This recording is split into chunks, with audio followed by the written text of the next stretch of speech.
Bien-aimé le Seigneur, grande est ma joie de t'avoir ce matin. Que le Seigneur Jésus-Christ te bénisse, que sa main forte, puissante et agissante soit ton partage dans le glorieux nom de Jésus. Je suis l'ambassadeur de Jésus pour Jésus au four. Grande est ma joie de t'avoir et de savoir que tu vois glorieusement bien. Le ciel a des informations pour toi et le ciel voudrait que la terre, que les œuvres parfaites de Christ accomplies à la croix du Calvaire puissent se manifester dans ta vie. Je voudrais te parler sur un thème très précis. Intitulé Sois notre chef. Par Dieu, tu n'es pas né pour être le manœuvre, l'envoyé de tout ça. Mais tu es né pour être un chef, un leader dans ta génération. Tu es né pour être n'importe qui. Penser, croire que tu es n'importe qui est la véritable erreur que tu as commise dans ta vie. Être né dans une famille pauvre n'est pas ton problème. Mais ton problème, c'est de vivre, de mourir et de demeurer pauvre dans ton état. C'est là que tu échoues. La seule rencontre capable de rectifier, de transformer ta destinée, c'est la rencontre avec le Seigneur Jésus-Christ de Nazareth.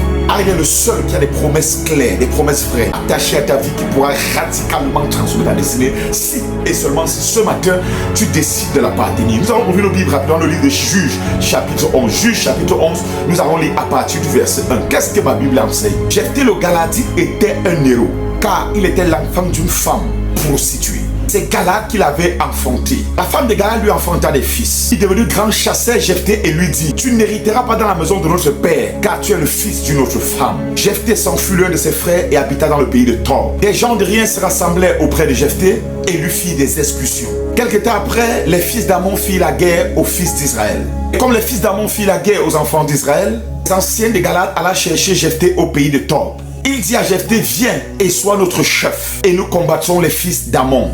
Jephthé répondit aux enfants de Galad: n'avez-vous pas eu de la haine pour moi?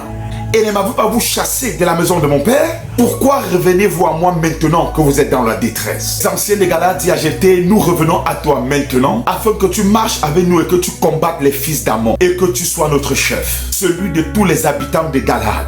Bien le Seigneur, mon message est intitulé Sois notre chef. En parlant ici de l'esprit de chef, je parle de l'esprit d'un conquérant. Qu'est-ce qu'un conquérant? C'est quelqu'un qui fait des conquêtes. Quelqu'un qui décide d'entrer en possession des choses nouvelles. Quelqu'un qui a l'esprit guéri, la capacité de posséder, la capacité d'avaler, la capacité d'amasser et la capacité d'avoir des victoires dans les batailles incontestables. Tout comme Abraham, Isaac, Jacob, tout comme David, tout comme Gédéon, tout comme Samson, tout comme les pères et les héros de la foi, Jephthé aussi a marqué son temps et son époque.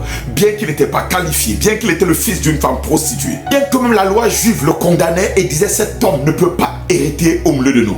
Bien que ses origines, aussi pécheresses qu'elle était, le disqualifiaient. Jephthé n'avait rien pour être un vaillant héros. Jephthé n'avait rien pour être un chef. Jephthé n'avait rien pour transformer des destinées. Jephthé n'avait rien qui pouvait l'imposer dans la société dans laquelle il vivait. Et je sais ce matin que je parle à un Jephthé.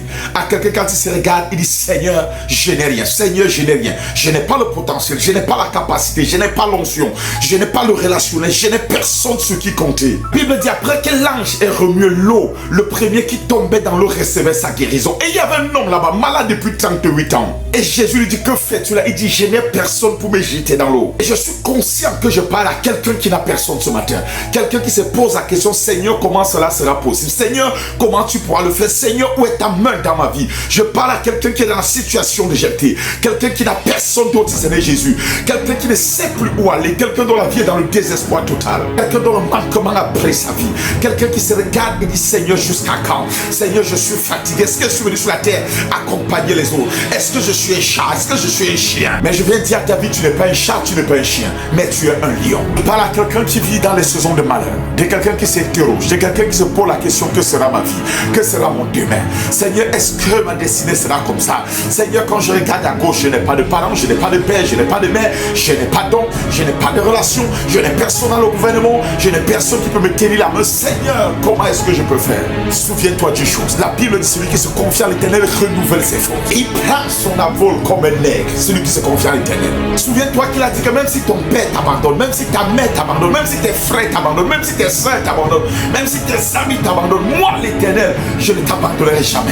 Bien-aimé, il y a des promesses attachées à ta vie. Tu n'es pas un esclave, tu es un leader. Tu n'es pas un esclave, tu es un roi. Tu n'es pas un esclave, tu es un chef. Jephthé, né d'une femme prostituée, était chassé au milieu de ses frères. Oh, j'imagine Jephthé aller à l'école. Le fils de la prostituée, l'enfant d'une bordelle, l'enfant d'une prostituée. Imaginez la dimension d'injure.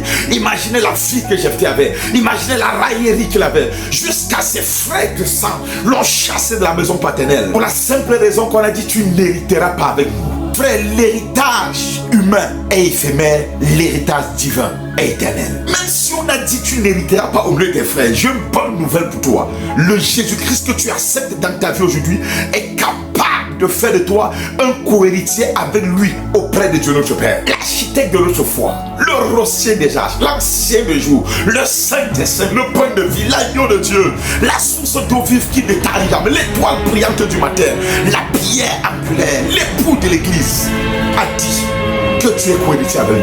Tu as un héritage auprès du Père. J'ai dit tu as un héritage auprès du Père.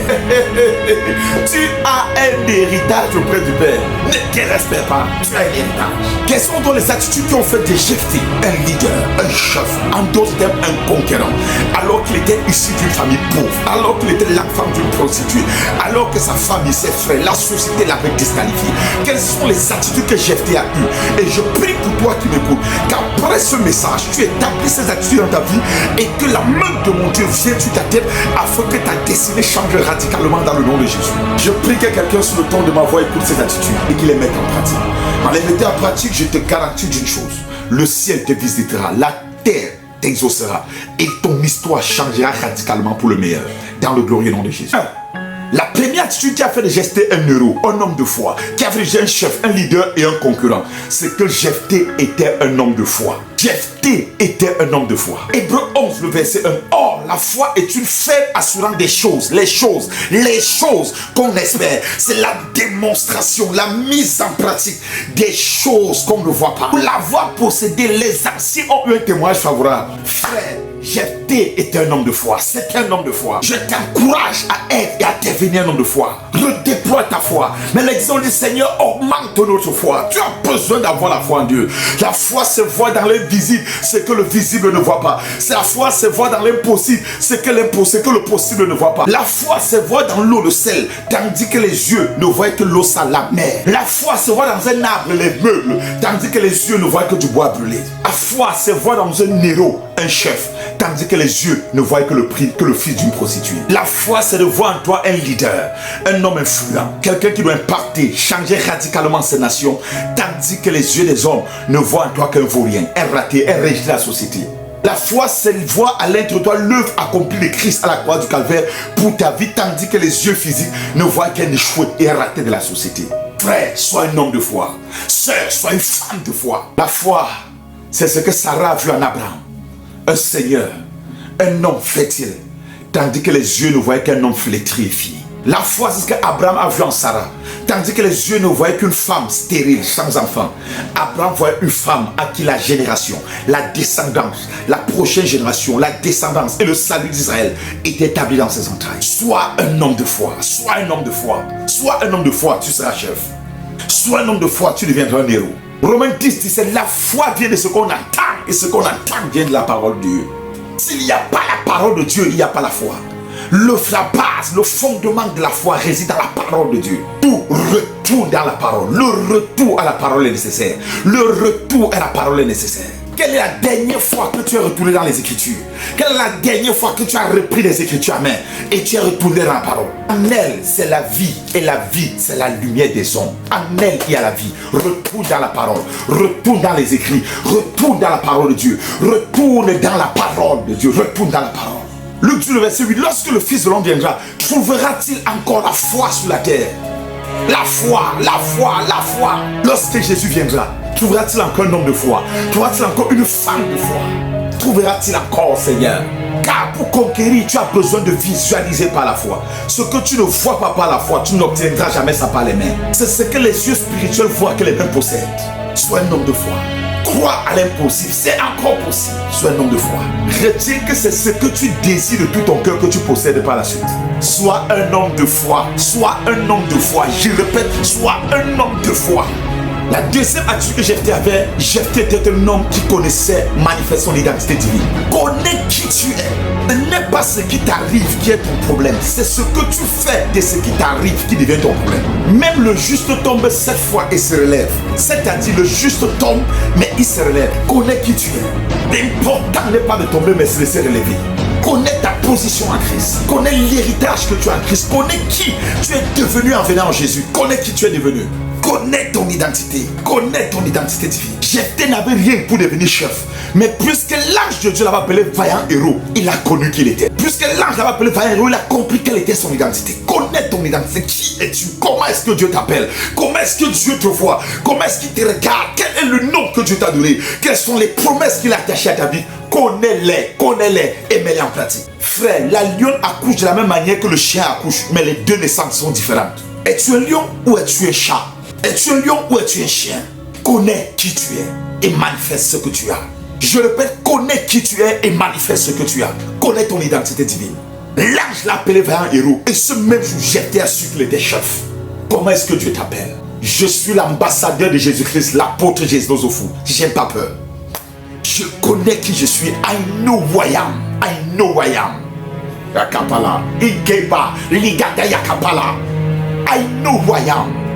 Keta. La troisième qualité de Jephthé, Jephthé est un homme qui étendait continuellement ses limites. Un homme qui étend continuellement ses limites est un homme qui se fixe des nouveaux défis. C'est un homme qui se donne des nouveaux challenges. C'est un homme qui se donne des nouveaux combats. Cesse de vivre dans ta zone de confort. Décide d'étendre tes limites dans tout ce que tu fais. Jephthé veut dire qu'il nous ouvrira, qu'il nous délivrera. Il est habité dans le deuil des temps. Un jour, dis-toi que tu n'es pas n'importe qui. Un jour, dis-toi que tu es né pour marquer ta génération. Tu n'es pas un échec, tu es un succès. La Bible dit la création tout entière attend avec un ardent désir la révélation, ou du moins la manifestation des fils de Dieu. Fils du royaume, tu dors. Fils de Dieu, tu dors. Réveille-toi. Donne-toi des nouveaux défis. Étends tes limites. Donne-toi des nouveaux challenges. Va au prochain niveau avec ta vie. Papa, j'ai un travail stable. Tout ce qui te stabilise te détruit. Donne-toi un nouveau challenge. Donne-toi un nouveau défi. Même dans le ministère, va au prochain niveau. Grimpe par onction. Grimpe par révélation. Connais le Dieu qui t'appelait. Rencontre-le sur un angle différent. Grimpe. Et je suis déçu de te dire ceci. Tu peux être chrétien sans être conquérant. Tu peux être chrétien sans être chef. Le Seigneur t'a appelé, il a dit tu es la tête et tu ne seras jamais la queue. Dis-toi que tu es la tête. Bats-toi pour devenir la tête. Décide d'entrer pour devenir la tête. Tu n'es pas la queue. Il dit tu es en haut et tu ne seras jamais en bas. Mais ta vie est toujours en bas. Un jour, assis-toi. Dis-toi comment est-ce que Jephthé a fait pour devenir chef. Alors qu'il n'était même pas qualifié. Alors qu'il n'était même pas prédestiné. Alors qu'il n'avait aucune rencontre divine. Alors qu'il n'avait personne pour le soutenir. Même sa mère était déjà son problème. Quelqu'un va m'écouter et me dit, pasteur, apôtre, homme de Dieu, mon père, je suis orphelin. Frère, moi-même qui te parle, je suis orphelin de père et de mère. Mais j'étends mes limites, je me donne des nouveaux défis. Je ne compte sur personne si ce n'est sur Jésus. Et je réitère mes propos. Je n'ai pas donné mes pieds à Dieu. Je n'ai pas donné mes mains à Dieu. Je n'ai pas donné ma tête à Dieu. Je n'ai pas donné mon cœur à Dieu. Je n'ai pas donné mes poumons à Dieu. Je n'ai pas donné mon ventre à Dieu. J'ai donné toute ma vie à Jésus. Je lui ai donné toute ma vie. Frère, ma vie ne dépend plus de moi. Ça dépend de celui qui m'a appelé. Ça dépend de celui à qui j'ai vendu ma vie. J'ai vendu ma vie à Jésus. J'ai donné toute mon appartenance à Jésus. Et je vais t'encourager ce matin à te dire aujourd'hui, tu n'as pas peut-être donné ta vie à Jésus. Tu as peut-être brisé ta relation avec le ciel. Et aujourd'hui, comme Jephthé, tu peux être appelé vaillant héros. Comme Jephthé, ton histoire peut revenir à la meilleure. Comme Jephthé, une nouvelle décision, un nouveau livre peut être écrit sur ta vie. Je crois que le ciel est encore ouvert pour toi. Je crois que c'est encore possible que tu réussisses. Je crois que c'est encore possible que tu sois établi. Je voudrais te faire et je voudrais t'encourager à faire une chose. C'est de renouer ton alliance avec Dieu. C'est d'accepter Jésus dans ta vie comme Seigneur et Sauveur personnel. Et si même tu l'avais déjà accepté et que ta relation avec lui a été brisée par le péché, par les alliances passées, par les réclamations sataniques et toute autre chose, ou encore moins par les désirs du monde, c'est encore possible pour toi de réécrire ton histoire. Tu peux devenir leader aujourd'hui. Et je vois le ciel t'appeler vaillant héros si et seulement si tu répètes après moi ces prières. Si tu es d'accord, connecte-toi, établis-toi, assieds-toi là où tu es, mets-toi à genoux ou mets-toi debout, lève tes deux mains vers le ciel et tu vas répéter avec moi ces prières juste après moi. Tu vas dire après moi, Seigneur Jésus, j'ai écouté ta parole ce matin. Le message des Jephthé, des hommes nés des prostituées, des hommes sans destinée, que tu as radicalement changé et transformé. Ce matin, par ta parole, Seigneur, je reviens à toi. D'un cœur sincère, comme tu as fait cette prière avec moi, je suis fort convaincu que tu es enfant de Dieu. Ça lit ta Bible tous les jours. Et des instants de prière dans la présence de Dieu. Décide d'être membre d'une église qui croit en Jésus-Christ et qui le sert comme Seigneur et Sauveur personnel et qui est attaché à la parole de vérité. Que le Seigneur te bénisse. Que le Seigneur te bénisse.